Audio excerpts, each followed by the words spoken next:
Alors, monseigneur, en 2005, vous avez été enlevé par un groupe armé. Pouvez-vous nous partager un peu de cette expérience? Voyez-vous, j'étais affronté à la mort. J'avais voulu rester calme dans cet épisode. Pour moi, j'avais mis l'éventualité que ce soit le dernier épisode de ma vie. Alors je disais, je dois finir ma vie comme je l'ai vécue, dans le calme et l'abandon à Dieu.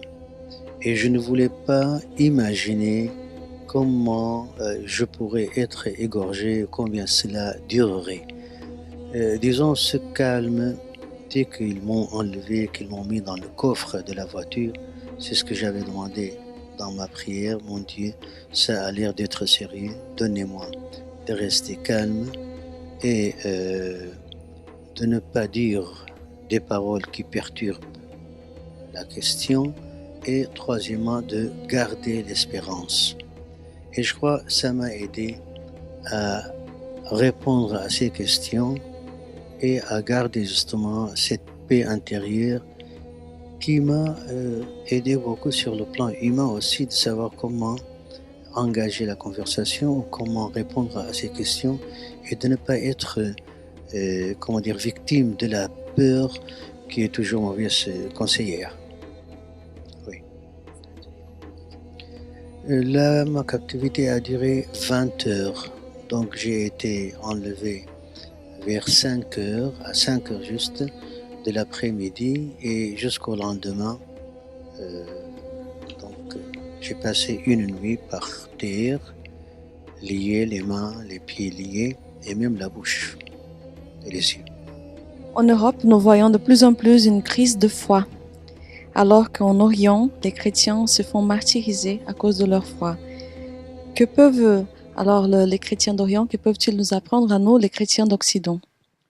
Voyez-vous, maintenant, les chrétiens d'Orient et surtout d'Irak sont vraiment dans une situation très critique et je dirais même ils sont dans l'épreuve de leur foi. Pourquoi? Parce que pour garder leur foi, en plus de la sécurité personnelle et comme je disais, de sauvegarder l'honneur des filles et des femmes, d'être revendues vendues par Daesh, c'est une, je dirais, une crise de foi aussi, de rester fidèle dans cette peine, dans ce Golgotha qu'ils voient pour la première fois de leur vie, d'avoir quitté leur ville natale, leur pays, et c'est la première fois que ça se fait dans l'histoire. Je me mets dans leur peau, comment on questionne Dieu, mon Dieu, pourquoi vous ne bougez pas? On a toujours cette image où le Christ était endormi sur le bateau et quand les disciples viennent le réveiller, le secouer, mais il ne vous est rien que nous soyons exposés à la mort. Alors il dit homme de peu de foi et il fait le calme. Nous disons Seigneur, c'est bien le moment de vous réveiller, mais voilà, pour faire cette méditation, il faut avoir beaucoup de patience, vraiment. Parce que les gens, voyez-vous, pour le deuxième mois, ils n'ont pas de logement, leurs enfants ne vont pas à l'école, ils sont démunis de tout, ils n'ont pu emporter avec eux que ce qu'ils portaient sur eux-mêmes, et parfois ils ont été dépouillés même des nécessités qu'ils avaient, un petit, de l'argent, et même leur passeport ou leur feuille d'identité, tous les papiers d'identité, tout cela a été confisqué. Alors, il y a une grande épreuve.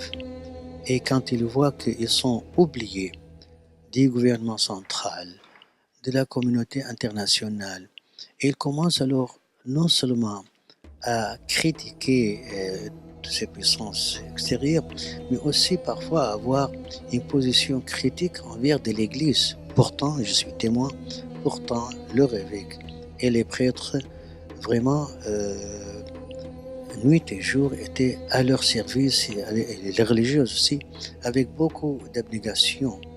Et voilà. connaissez beaucoup du monde, j'imagine, à Mossoul. Est-ce que vous auriez une anecdote, un cas particulier d'une famille, une personne que vous avez connaissue? Ben, l'anecdote, si vous voulez, il y a une vieille femme qui devait quitter Mossoul et quand vous faites l'interview, le monsieur qui l'interviewe, il lui dit mais tante, pourquoi vous avez quitté Mossoul? Et il a eu l'humour de lui dire ah, pour nous promener dans le monde, si nous n'étions pas poussés par Daesh et exposés à la mort, nous n'aurions pas quitté nos maisons. Alors vous voyez, garder l'humour dans cet état critique, je dirais, c'est quand même se maîtriser dans les grandes épreuves. Et là, je vous réponds que on n'a pas toujours cette force. La première réaction qu'on a normalement, c'est de réagir violemment contre l'autorité. J'ai eu un vieillard qui avait passé encore 10 jours à Karakosh, ma ville natale. Ses provisions finies, il ne pouvait plus supporter, donc il a été exposé à l'interrogatoire de Daesh et puis il a été repoussé à l'extérieur. Et quand il m'a vu, quand je visitais l'un des camps, et quand il m'a vu, il a commencé à rouspéter contre le pape, contre le patriarche, les évêques, les prêtres, tous. Vous êtes de mauvais bergers, vous avez laissé votre troupeau et vous en êtes allés. Et puis il parlait de ce genre-là. Moi, j'ai senti qu'il était, comment dire, comprimé, qu'il avait beaucoup de choses à dire et je l'ai laissé faire. Quand il a vidé tout ce qu'il avait, je m'assois à côté de lui et il me raconte alors, je lui demande de me raconter comment il a vécu tous ces jours-ci. Quand il a fini, quand il a tout dit, avec arrogance, alors il prend ma main, il la baise et il s'excuse profondément. Il me dit, mais vous savez, Monseigneur, c'est parce que j'étais très touché. C'est avec l'énervement que je vous parle. Je dis, je sais bien, si vous avez encore quelque chose à vider, parfois on a à affronter les grandes difficultés. Je dirais un peu avec humour. L'humour est une partie de la réussite et, comme une réponse à la violence dans laquelle nous vivons. Alors, tout ce que nous voulons maintenant, que nos fidèles-là puissent garder cette force morale de ne pas trouver la solution dans l'attaque de l'Église ou des responsables. D'ailleurs, je l'avais dit dans une occasion, ne restons pas à ce stade de distribuer, nos accusations. Passons à l'acte, c'est-à-dire réfléchissons aux solutions. La première solution que les gens voient, c'est l'immigration. Mais ils ne savent pas que après avoir passé les frontières, c'est pas le paradis. Rester là-bas pour attendre la libération des villes et reprendre la vie, encore, ce n'est pas facile. Nous avons vraiment peut-être, nous autres prêtres du clergé, donc nous sommes aussi des éclaireurs d'opinion, d'avoir une lecture plus sérieuse, plus profonde et de trouver une force morale que tout ce qui se fait, et même Daesh, l'actualité de cet État islamique à outrance, cela nous interpelle à renouveler aussi notre foi que certaines habitudes ou cette écorce extérieure de l'appartenance au christianisme soit une occasion pour nous de nous questionner comment je vis ma foi, quelles sont les vraies valeurs que je vis dans le christianisme, pour ne pas rester au stade d'accuser les autres toujours et de trouver toujours l'accusation comme meilleure solution. Non, l'accusation n'est rien. Enfin, elle n'est pas productrice. Oui. Alors nous, les chrétiens d'Occident, nous pouvons déjà faire tous ces questionnements-là. Et qu'est-ce qu'on pourrait faire pour eux, pour les chrétiens qui sont en Orient maintenant?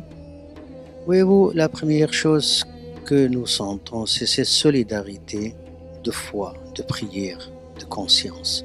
Quand il y a une prise de conscience par les communautés chrétiennes de l'Occident, il y a donc l'autre phase, c'est conscientiser alors les politiciens, l'opinion publique sur les problèmes de ces chrétiens. C'est pas seulement un problème religieux. Il y a des hommes, des femmes, des enfants qui sont malmenés, chassés de leur maison.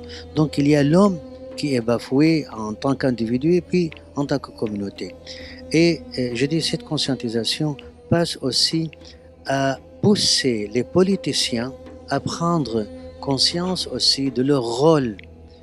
Les députés ou les médias, etc., sont là pour éclairer la politique locale, d'avoir des positions plus humaines, plus claires, pour alors avancer des solutions et des propositions à la communauté internationale. Et donc de dépasser le fait lui-même à la solution. Ce que font maintenant la coalition militaire avec les États-Unis, c'est très bien, mais à condition qu'il y ait aussi une autre percée, une autre, un autre courant de conscientisation et de reprise de questionner, donc comme je disais tout à l'heure dans la conférence, les textes de cet islam qui se montre conquérant, etc. Mais mes amis, vous devez revoir que ces autres qui ne sont pas musulmans et de votre avis propre sont des hommes qui ont droit à exister. Donc reconnaître l'autre comme partenaire, comme citoyen. Donc c'est cette action-là. Si vous voulez immédiatement, je dirais, une aide humanitaire ne serait pas à exclure, mais à elle seule. C'est comme l'aide militaire, à elle seule ne peut pas suffire. Il faut conjuguer différentes manières d'aider. Quand nous pouvons soutenir quelques familles dans le loyer de leur maison, c'est les sauver de passer à la belle étoile des nuits froides ou comme fugitives. Si nous pouvons supporter une famille dans l'enseignement de leurs enfants par une aide qui vient, soit à travers l'œuvre d'Orient ou autre, c'est encore une sorte de soutien et de solidarité.